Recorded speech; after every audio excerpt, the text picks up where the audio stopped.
Alors je sais que le titre est trompeur, mais non, ce n'est pas un tutoriel.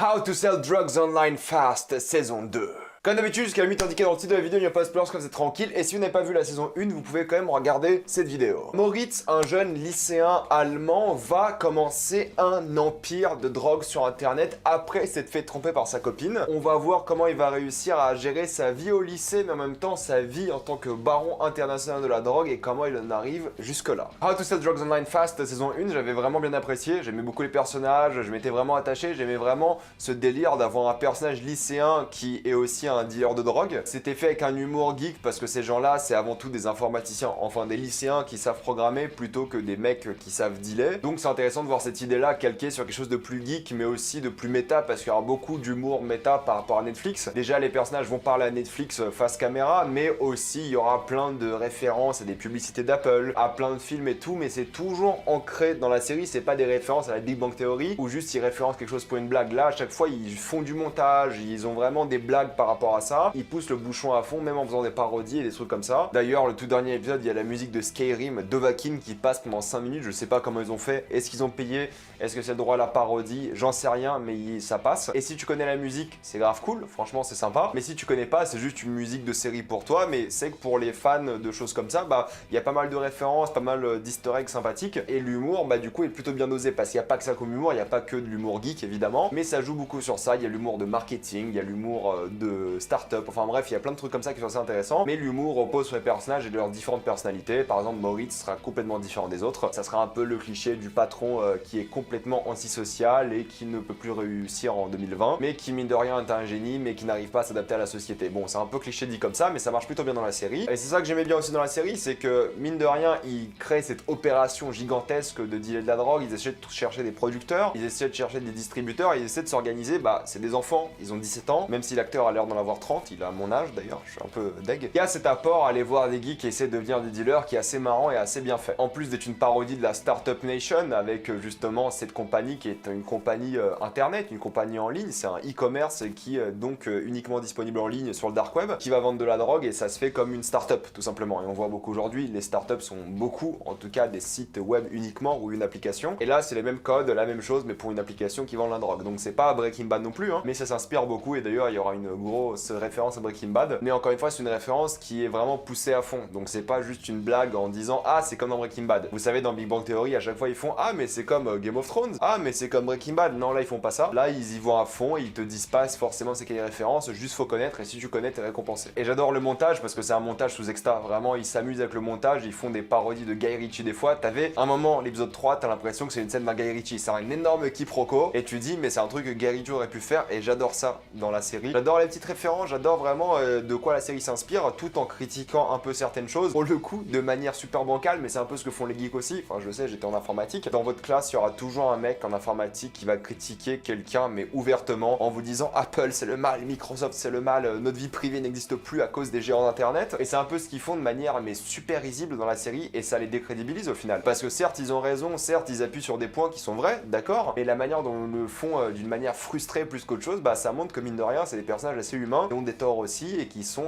complètement englobés dans cette culture geek et qui sont assez asociaux. Ils ont du mal à se faire des amis, ils ont du mal à sortir avec des gens, ils ont du mal d'avoir une copine et des trucs comme ça. Et ils s'attachent trop vite donc j'aime beaucoup voir des geeks, hein, des nerds qui font un trafic de drogue. Parce que mine de rien, même si des fois ils sont complètement cons et ils sont complètement frustrants, même pour le spectateur, parce qu'ils sont juste, ils ont aucune norme sociale, c'est juste horrible à regarder des fois, mine de rien tu les apprécies, parce qu'ils apprennent, parce qu'ils sont jeunes, parce qu'ils sont dans ce monde-là, et t'aimes bien les voir évoluer, t'aimes bien les voir changer, et ça qui est cool aussi, c'est qu'ils grandissent au fur et à mesure des saisons, et ils ont tous une importance capitale. Et j'aime bien, parce qu'au final c'est pas que adolescents non plus, parce qu'il y a donc ces 3-4 personnages qui vont être vraiment ados, mais t'auras des gangs à côté, t'auras un business d'ecstasy à gérer, donc ça part par des adultes, forcément, parce qu'il y a de l'argent à se faire, du coup il y a forcément des adultes dans le tas. Il y a un peu de tout pour tout le monde, et ça que j'aime bien aussi, c'est que ça se regarde assez vite, il y a 6 épisodes de 30 minutes dans chaque saison, donc c'est vraiment très rapide. En 3 heures c'est terminé, vous passez à autre chose, c'est un grand film. Et même s'il n'y a pas une mise en scène de film ou une photographie de film, parce que oui, bon, les plans de la série sont pas très beaux, le montage est dynamique, les petites images de téléphone que tu as sur le côté sont assez dynamiques. J'avais quelques problèmes avec les sous-titres, ils défilaient pas assez vite des fois, du coup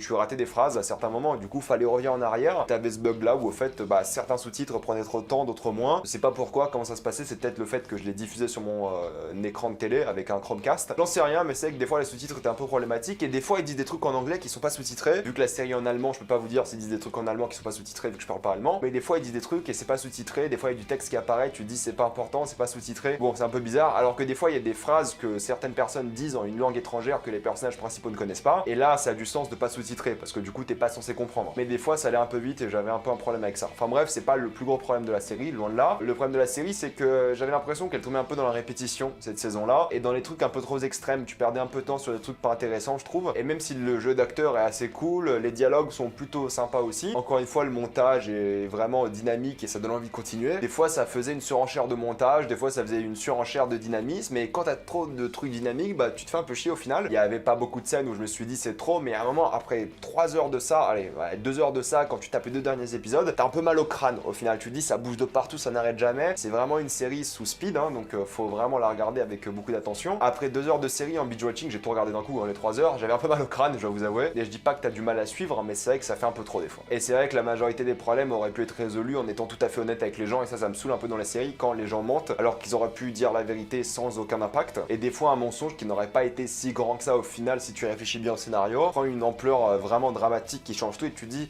ah bon, à ce point? Enfin bref, c'était un peu trop répétitif, à chaque fois c'est des secrets sur secrets sur secrets. Il y a un moment à partir de la 2e saison, faisons moins de secrets et essayons d'aller plus loin. Et j'espère que c'est ce qu'ils vont faire dans la saison 3. J'espère qu'il y a une saison 3 aussi parce que la série le mérite. Peut-être une dernière saison, allez, moi je vois même en faire 4-5 de cette série parce qu'il y a de quoi faire. Il y a moyen d'être ambitieux et d'aller plus loin, mais c'est vrai que des fois, vu que c'est toujours la même chose, des secrets, c'est un peu répétitif et c'est un peu dommage. Après, il y a une grosse facilité scénaristique qui me dérange un peu, et il y en a quelques-unes aussi, ça reste une série, hein, c'est toujours des quiproquos, des personnages qui sont là au bon moment. Et encore une fois, j'excuse parce que ça se permettait d'être un peu Guy Ritchie-esque, du coup ça allait. Mais c'est vrai que des fois, et j'en parlerai en spoiler, il y a un gros truc qui m'a un peu dérangé, que je trouve toujours un peu surréaliste. Et au final, c'est une série devant laquelle j'ai bien rigolé, j'ai trouvé ça vraiment drôle, et j'aime aussi beaucoup les bruitages qui sont des fois assez subtils, qui font référence à des jeux, ou à des séries, ou à des publicités. Et j'aime bien aussi parce que certaines des références sont aussi vraiment in your face, ils te parlent de jeux, ils te parlent vraiment des avis des scénaristes sur certains jeux, du coup techniquement des avis des personnages sur certains jeux. Et c'est là que j'ai compris que cette saison 2 était plus destinée à une communauté geek. Et c'est pas dommage en soi, mais il y a moyen que ça perde quelques spectateurs pour le coup. Mais bon, je pense pas que beaucoup de personnes regardent cette série de une, ce qui est un peu dommage parce qu'elle est cool, mais je pense qu'ils sont allés un peu dans les références geek un peu plus que d'habitude. Et j'aime bien parce qu'encore une fois c'est assez ludique, d'un point de vue informatique et d'un point de vue des drogues, ça va parler de ta sécurité sur internet et aussi de ta sécurité avec des drogues, donc ça c'est toujours intéressant, de te faire des tutoriels pour comment bien se droguer et comment être sûr sur le web. J'aime bien aussi l'inventivité qu'ils ont par rapport à certaines scènes, c'est-à-dire qu'ils vont parler de l'année 2012 et ils vont filmer ça en noir et blanc comme si c'était les années 30 pour montrer vraiment à quel point 2012 c'est loin d'un point de vue technologique. Pareil pour 2015, ils vont montrer à quel point c'est loin en faisant ça dans les années 80. Donc j'aime beaucoup ces idées-là, j'aime beaucoup le délire que la série assume, comme si elle était sous acide, mais complètement à certains moments. Et c'est ça qui sauve un peu la série, parce qu'en soi, le parcours des personnages au lycée, dans l'entreprise, est pas super intéressant. C'est de la répétition qui est problématique, mais tous les délires qui se font dans leur tête, tous les passages complètement dynamiques et fun, alors ça, c'est ce qui me donne envie de regarder la série. Donc j'espère que la saison 3 sera beaucoup plus sur le parcours et on va éviter les secrets, on va se parler, on va vraiment essayer de faire avancer la boîte et le parcours des personnages. On va continuer de faire ces moments complètement barrés avec des références et garder ça cool. Donc je veux que la série progresse. Là, c'est vrai que je me sentais plus dans la répétition plus qu'autre chose et c'est un peu dommage parce que même moi je me répète en vidéo, ce qui est un peu pénible, mais il y a du potentiel pour faire une 3e saison assez cool, ça c'est sûr. Et puis la fin est une fin que j'ai beaucoup appréciée pour le coup parce que ça remet pas mal de choses en perspective. Et pour conclure, j'ai passé un super moment devant ces 3 heures de saison 2 de How to Sell Drugs Online Fast. Oui, il faut pas oublier le fast, c'est important. C'était divertissant, c'était vraiment sympathique à regarder, t'apprécies les personnages, tu t'y attaches, même si ça se répétait, même si des fois c'est toujours le même problème. Ça va être bonne référence, tu peux te faire plaisir et vraiment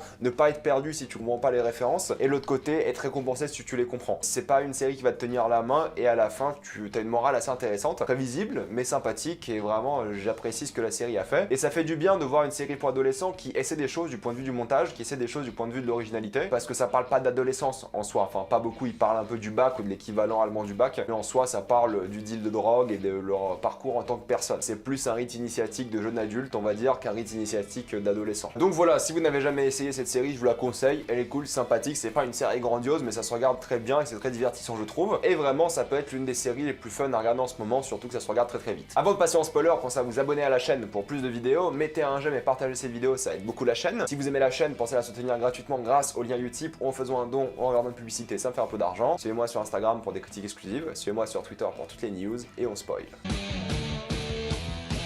C'est un peu bizarre cette histoire de site web qui vendent la drogue en clair, non. Alors déjà c'est marrant parce que si vous allez sur mydrugs.to, je crois, vous avez accès à la page Netflix de la série. Netflix ont racheté le nom de domaine et du coup vous avez directement accès à ça. Je sais pas comment ça marche, mais j'ai jamais vu un site ou jamais entendu parler d'un site web en clair qui vend la drogue un peu partout. Mais en tout cas, si t'avais une plateforme comme ça, bah t'aurais le gouvernement qui l'enlèverait directement. Je sais pas pourquoi là c'est pas enlevé. Est-ce que c'est remis automatiquement en ligne? Comment ça se passe? J'en sais rien. Il n'explique pas trop pourquoi. Mais c'est vrai que c'était la fin de la première saison et là il y a aucun impact sur le site web. Le site web fonctionne correctement, les livraisons ont lieu, bon, je trouve ça un peu bizarre. Outre ça, passons, j'ai bien aimé les différents gangs. D'un côté, t'as le gang de Rotterdam qui fait semblant d'être super organisé, start-up, bobo, vegan, tout ça, qui eux aussi restent des dealers de drogue parce qu'ils tuent des gens. Au final, ça reste des dealers, il faut tuer des gens parce que sinon ton opération capoute. Et tu sais jamais comment ils sont organisés, comment ils font ça, comment ils ont des bureaux, ce qu'ils font. Bon, à un moment, on dit qu'ils font la limonade. Et l'autre côté, le gang des Albanais qui, eux, pour le coup, sont beaucoup plus on va dire old school, mais qui sont efficaces aussi, mais qui eux, voilà, ils ont pas internet, ils font ça à l'arrache avec du cash, mais ça marche aussi. Donc j'ai bien aimé le fait que au début tu penses que le gang de Rotterdam est plus sympathique, au final tu te rends compte que c'est comme le gang albanais, qui pour le coup, le gang albanais est plus sympathique. Mais ça reste des gangs, donc ils ont jamais fait l'apologie des gangs, ils ont jamais fait l'apologie des dealers de drogue, et j'ai bien aimé cet aspect-là de confronter les idées. Et encore, ça va avec la thématique de la série où les corporations gigantesques, bon là c'est pas une corporation gigantesque, mais cette idée de start-up maléfique ou de grosses corporations maléfiques contre le petit bonhomme albanais gang. Dans les deux cas c'est pas bien, mais d'un côté ça penche plus contre la grosse corporation. Mais voilà le quiproquo de l'épisode 3 avec tous les personnages qui sont au même endroit, qui parlent de la relation de tout le monde. Quand justement Moritz est dans le van avec Kira et t'as son ex qui le regarde et en même temps t'as les Albanais qui le regardent, j'ai trouvé ça vraiment trop drôle. En plus t'as un plan de caméra qui voit les trois et tu te rends compte que personne n'a compris ce qu'il fallait comprendre. C'est un truc que tu vois chez Guy Ritchie beaucoup et qui était plutôt cool pendant une scène. J'aurais aimé plus de ça parce que tout l'épisode se concentre vraiment sur ça, ça fait très Guy Ritchie comme épisode, mais après c'est qu'on parle plus jamais de ça, il y a plus jamais cet effet de scénario ou de mise en scène qui est utilisé, c'est un peu dommage. Mais j'aime bien parce qu'à chaque fois il se renouvelle, il trouve des idées, comme l'idée du chien policier, j'ai trouvé ça marrant, au final le pauvre chien qui a dû se faire amputer, mais c'est marrant parce qu'au début ils voulaient le tuer, l'enterrer, ils ont pas réussi, ils le retrouvent par hasard, ils le tirent dessus, et à chaque fois il se réinvente un peu, il trouve des idées comme ça que j'apprécie beaucoup, et c'est ça que j'aime voir dans une série, c'est vraiment ce renouvellement. Le problème c'est que des fois ça se renouvelle trop, des fois c'est trop d'éléments qui viennent de nulle part, trop de choses à gérer, t'as ce montage dynamique, et t'es un peu perdu, t'es un peu mal au crâne. Perdu je dirais pas, mais t'es un peu, on va dire, anxieux par rapport à la série, enfin je trouve en tout cas, hein. Et t'as l'impression que le personnage principal a beaucoup trop de problèmes et même toi t'es un peu perdu. Peut-être c'est volontaire aussi, hein, qu'on nous mette face à plein de choses, qu'on gagne un peu en anxiété durant la série, mais c'est vrai que t'as un peu du mal à respirer. C'est un peu dommage parce qu'il faut ces petites scènes, je trouve, dans une série où tu vas plus doucement, tu réfléchis un peu à ce qui se passe. Après c'est peut-être totalement voulu, hein, j'en sais rien, mais c'est vrai que ça a réussi en tout cas. J'ai bien aimé la relation entre Lenny et Kira qui gagne un peu sa vie en faisant des trucs vraiment malhonnêtes, puis Lenny qui essaie de vraiment avoir une copine sérieuse, mais vu que c'est un peu quelqu'un qui a pas l'habitude avec ça, il va trop vite, il la demande en mariage au bout du deuxième date, il est super embarrassant par rapport à ça, mais il grandit, il va avoir une vie assez normale avec elle. Son traitement pour le cancer, il a plus d'argent pour le faire, donc il y a vraiment tous ces enjeux là pour tous les personnages. D'un côté Kira n'a personne et elle a besoin de quelqu'un aussi, Lenny a envie de vivre plus parce que maintenant il a trouvé Kira et ça lui donne une raison de vivre plus, sauf qu'ils ont plus d'argent parce que Moritz entre guillemets les a trahis, enfin il les a trahis, on va pas se mentir, hein. C'est pas entre guillemets, il les a trahis, et par amitié Lenny ne voulait pas détruire les sites web, mais c'est ce qu'il fait au final. Et pareil pour Danny, c'est qu'il a été assez divertissant je trouve, il a essayé de réussir en cours, il a essayé de prouver à son père qu'il était quelqu'un qui pouvait réussir aussi, et que les notes n'étaient pas ce qu'il définissait, même si c'est important quand même,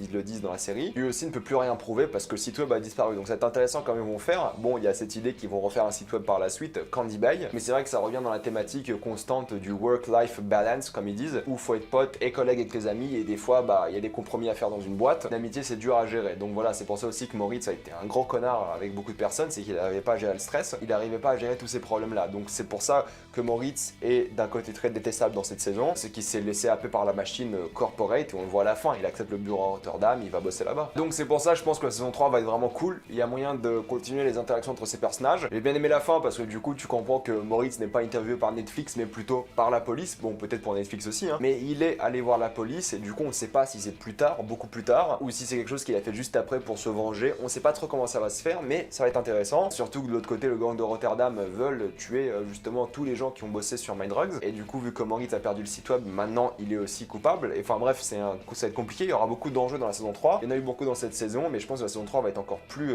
haute au niveau d'attente et pourra être aussi beaucoup plus intéressante. J'espère que ça se fera renouveler parce que la série mérite quand même une fin et ça reste quand même assez divertissant à regarder. Voilà, je vais m'arrêter là. Mettez-moi dans les commentaires si vous avez adoré ou détesté cette saison 2 de How to Sell Drugs Online Fast. Tout ça dans les commentaires. Comme d'habitude, pensez à vous abonner à la chaîne pour plus de vidéos. Mettez un j'aime et partagez cette vidéo, ça aide beaucoup la chaîne. Si vous aimez la chaîne, pensez à soutenir gratuitement grâce au lien Utip en faisant un don ou en regardant une publicité, ça me fait un peu d'argent. Suivez-moi sur Instagram pour des critiques exclusives. Suivez-moi sur Twitter pour toutes les news et salut à tous.